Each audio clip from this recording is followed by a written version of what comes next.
specifically Plandemic. That was the match that started our podcast. Was when that dropped, it was like, we have to talk about this. Yeah, so tell me about Plandemic and who is Mikki Willis? Mikki Willis is a former model, according to his own origin myth story, and he was a he was it's like wellness Marvel characters you guys follow. All these influencers have like their own bizarre origin story. Keep going. The Los Angeles community, Julian is much more versed in this than me because he's been around longer, but it is a tight-knit community, especially when you're talking about the characters from the 90s and early aughts. And Mikki Willis was very much in that scene, lived in Ojai, had a film production company that did a lot of music videos and different things around Los Angeles, around the wellness community and psychedelics. And he got on this anti-vax kick.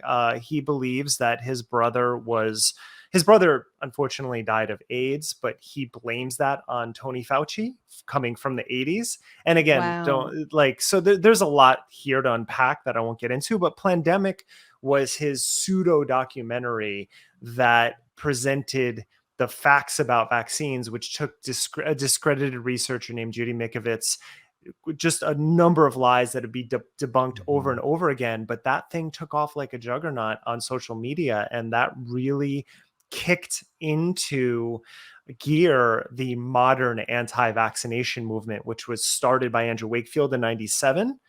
Lives in Austin now. Mikki Willis is in Austin. There's a very strong contingent there. They're converging.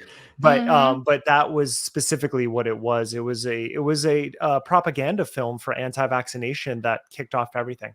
Well, let me add something, Francesca, if you don't mind. Go ahead, yeah. There's even more to Plandemic.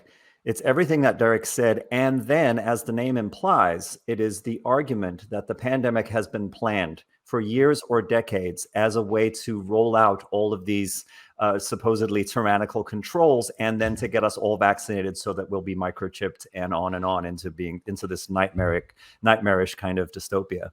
Yes. There was early, like very, very early Plandemic was like the first thing people were seeing. Yeah. And it got removed from YouTube and re-uploaded however many times.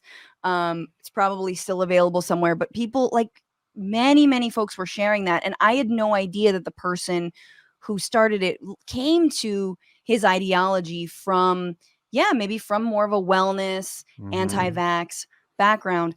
So what can you tell us about like the anti-vax community when it comes to has it always been an undercurrent of wellness and yogi communities that we're now just sort of learning about? And have they ever displayed these sort of like inklings of being maybe even far right as they are now?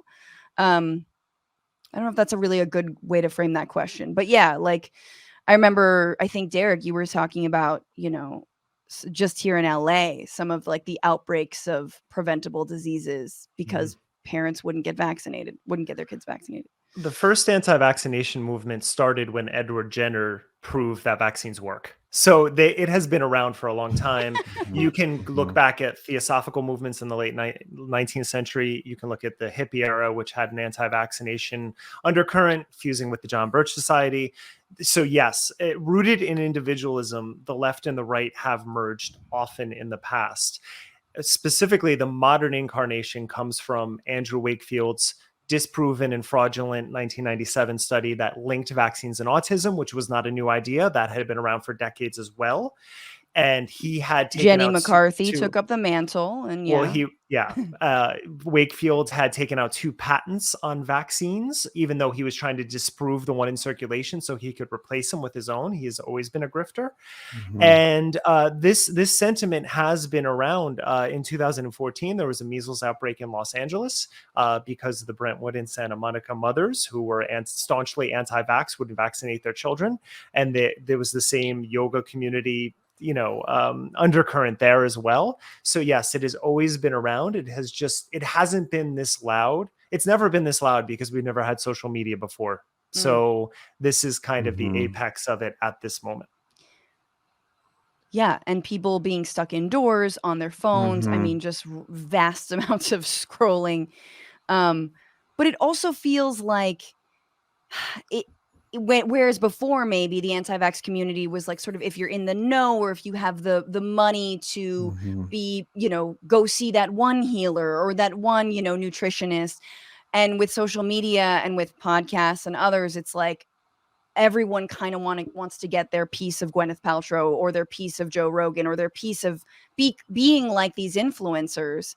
So in some way, it kind of like it. I don't know. Maybe I'm wrong about this, but it feels like it broke out of a more privileged bubble, and now it's like more mainstream.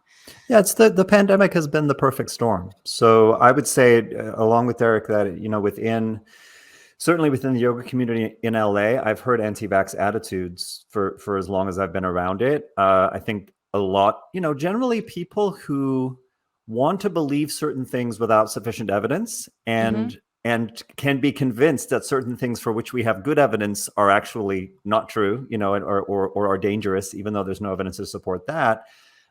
They're going to gravitate towards all kinds of beliefs that are, filled with logical fallacies, that are anti-scientific. I mean, you get into this whole territory where religion and spirituality has often been at war with scientific knowledge because it's threatening to certain kinds of faith.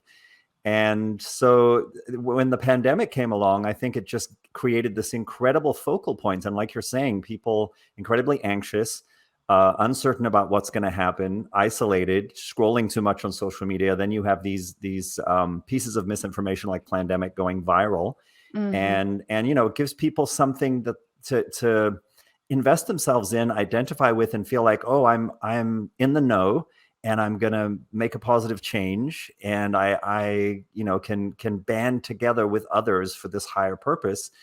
But sadly, it's the opposite. They're causing more harm than good. It's just amazing to me that it's like, you don't feel any fear, just fear every single cell tower. Yeah. like don't fear the pandemic. Yeah. There's one as a sort of guideline. There's one thing I say, which is watch what they say, watch what they sell. And Mikki Willis recently has started selling supplements to prepare your immune system for the next pandemic. So if you trace over these 19 months, it's a plandemic, and now he's selling you something for the next one. And this is repetitive theme in a lot of the characters that we cover. Don't trust big pharma, but here, trust my unproven, never tested supplements, because that's what's going to make you healthy. The vaccines are going to kill you, but ivermectin, that's the real deal.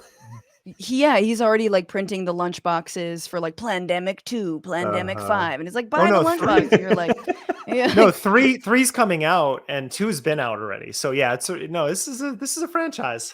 Buy the action figure.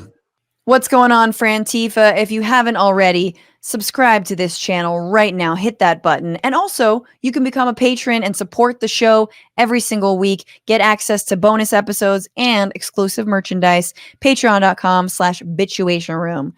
Do it.